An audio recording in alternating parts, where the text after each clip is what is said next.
గారి నాయకత్వం, అమిత్ షా గారి నాయకత్వం, అమిత్ షా గారి నాయకత్వం, ధర్మపురి అరవింద్ గారి నాయకత్వం, ధర్మపురి అరవింద్ గారి నాయకత్వం. జై శ్రీరామ్.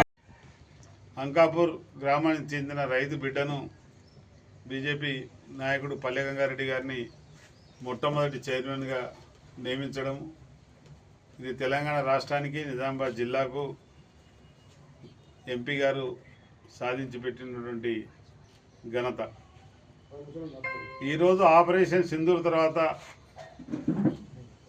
హోంశాఖ మంత్రులు తెలంగాణ రాష్ట్రంలో అడుగు పెడుతున్నారంటే, నిజామాబాద్ గడ్డ మీదకి వారు వస్తూ ఉన్నారంటే, వారు నిజామాబాద్ గడ్డ మీద అడుగు పెడుతున్నటువంటి సందర్భంలో అనేక రకాలుగా మనకు మేలు జరిగేటువంటి అవకాశాలు ఉన్నాయి.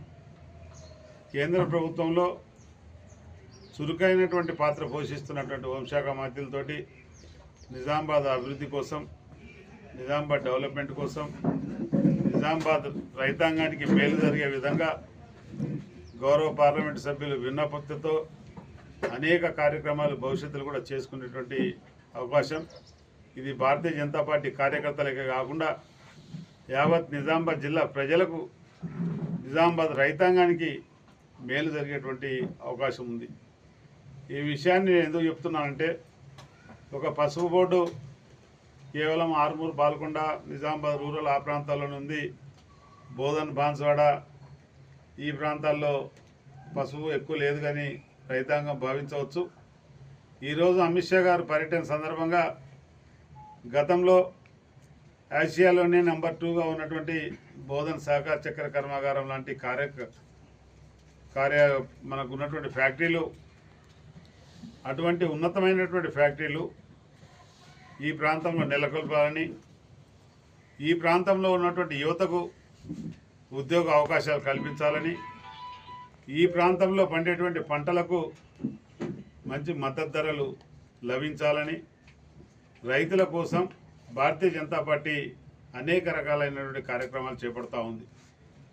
మొన్న జరిగినటువంటి అసెంబ్లీ ఎన్నికల్లో కూడా మేము చెప్పడం జరిగింది, భారతీయ జనతా పార్టీ అధికారంలోకి వస్తే ధాన్యం ధర 3,100 రూపాయలు ఇవ్వడం జరుగుతుందని. ఇక్కడ ప్రభుత్వం రాలేదు కానీ అదే భారతీయ జనతా పార్టీ ప్రభుత్వం వచ్చినటువంటి రాష్ట్రాలు చూసుకున్నట్టయితే పక్కన ఉన్నటువంటి ఛత్తీస్గఢ్ కానీ, ఒరిస్సా కానీ ఈ రాష్ట్రాల్లో 3,100 రూపాయలు ధాన్యం కొనుగోలు చేస్తూ దేశమంతా కూడా కొనుగోలు కేంద్రాలు పెట్టి ఈరోజు భారత ప్రభుత్వం రైతులను ఆదుకుంటున్నటువంటి విషయం. ఇక్కడ మనందరం కూడా చూస్తూ ఉన్నాం. ఇక్కడ ఉన్నటువంటి రైతులను కూడా నేను అప్పీల్ చేస్తూ ఉన్నాను, ఏదైతే మనకు ధాన్యం పంట మీరు అమిత్ షా గారు రాష్ట్రంలో అడుగుపెట్టినట్టే ప్రభుత్వాలైనా నెలకొల్పుతారు, ప్రభుత్వాలైనా కూలిపోతాయనేది సంకేతాలు భారతదేశంలో మనం అందరం కూడా చూస్తూ ఉన్నాం. ఈరోజు ఈ రాష్ట్ర రాజకీయ అనిశ్చిత పరిస్థితి చూసినట్టయితే, ఈ రాష్ట్రంలో జరిగేటువంటి రాజకీయ పరిణామాలు చూస్తే భవిష్యత్తులో ఒక భారతీయ జనతా పార్టీకి పట్టం కడితేనే ఈరోజు తెలంగాణ ప్రభుత్వం డబుల్ ఇంజిన్ సర్కార్ అధికారంలోకి వచ్చి తెలంగాణ అభివృద్ధి అయ్యేటువంటి అవకాశం ఉందని చెప్పేసి ఈరోజు ప్రజలందరూ కూడా ఆలోచిస్తూ ఉన్నారు. అదే రకంగా మా భారతీయ జనతా పార్టీ కార్యకర్తలను కూడా కోరుతూ ఉన్నాం, వచ్చేటువంటి స్థానిక సంస్థల ఎన్నికల్లో భారతీయ జనతా పార్టీ అభ్యర్థులను గెలిపించుకున్నట్టయితే భవిష్యత్తులో భారతీయ జనతా పార్టీ రాష్ట్రంలో అధికారంలోకి వచ్చేటువంటి అవకాశం ఉంటుంది. కాబట్టి ఏ ఒక్క ఓటును కూడా వదులుకోకుండా కార్యకర్తలు కూడా రాత్రింబవళ్ళు కష్టపడి పనిచేయాలని చెప్పేసి మా కార్యకర్తలను కూడా విజ్ఞప్తి చేస్తూ ఉన్నాను. అదేవిధంగా ప్రతి గ్రామంలో రైతులు, మేధావులు, ఉన్నత వర్గాల వారందరినీ కూడా, రైతు కూలీలను అందరినీ అభ్యర్థించి అమిత్ షా గారి సభకు వచ్చే విధంగా కార్యకర్తలందరూ కూడా తోడ్పడాలని, కార్యకర్తలు ఆ రకంగా కృషి చేయాలని చెప్పేసి కూడా కోరుకుంటా ఉన్నాం. రేపు అమిత్ షా గారి ప్రోగ్రాం జరిగిన తర్వాత తదుపరి వచ్చేటువంటి స్థానిక సంస్థల ఎన్నికల్లో కూడా భారతీయ జనతా పార్టీ బలమైన అభ్యర్థులను నిలబెడుతుంది. ఇప్పటికే ప్రజలు సంకేతాలు ఇస్తూ ఉన్నారు, మంచి అభ్యర్థులను పెట్టండి, నీతి నిజాయితీ పరులైనటువంటి అభ్యర్థులను పెట్టండి, తప్పకుండా భారతీయ జనతా పార్టీ అభ్యర్థులను మేము గెలిపించుకుంటామని చెప్పేసి గ్రామాల నుంచి మాకు సంకేతాలు వస్తూ ఉన్నాయి. అదే రకంగా కాంగ్రెస్ పార్టీ చూసినా టీఆర్ఎస్ పార్టీ చూసినా ఈ రెండు పార్టీలు కూడా ఈరోజు ప్రజల అధికారం ఇచ్చినా 10 సంవత్సరాలు అధికారాన్ని దుర్వినియోగం చేసుకొని ఆ ప్రభుత్వం కుప్పకూలిపోవడం జరిగింది. ఈ ప్రభుత్వానికి ఇచ్చినటువంటి అధికారాన్ని సక్రమంగా నిలబెట్టుకునేటువంటి పరిస్థితి లేక, ప్రజలకు ఇచ్చినటువంటి వాగ్దానాలు నెరవేర్చలేక, ప్రభుత్వాన్ని సక్రమంగా నడిపించుకోలేనటువంటి పరిస్థితిలో ఈరోజు కాంగ్రెస్ ప్రభుత్వం ఉంది. కాబట్టి ప్రజలందరూ కూడా ఇప్పుడు సుమారు ఎన్నికలై 18 నెలలే అయినప్పటికీ ఇటువంటి వాతావరణం జనరల్గా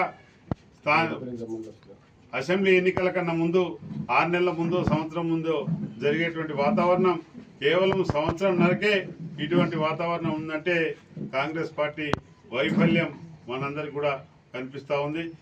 మన జిల్లాలో ఇప్పటికే రైతులందరూ కూడా ముమ్మరంగా నాట్లు వేసుకుంటా ఉన్నారు. వేసుకున్నటువంటి సందర్భంలో సకాలంలో జూన్ మాసంలో సరైన వర్షాలు పడడం లేదు. ఇక్కడ ఉన్నటువంటి ప్రాజెక్ట్ నిజాం సాగర్ నుంచి కొంత ఉన్నటువంటి నీటిని రైతులకు కొంత వదిలిపెట్టాలని చెప్పేసి కూడా అడుగుతూ ఉన్నాం.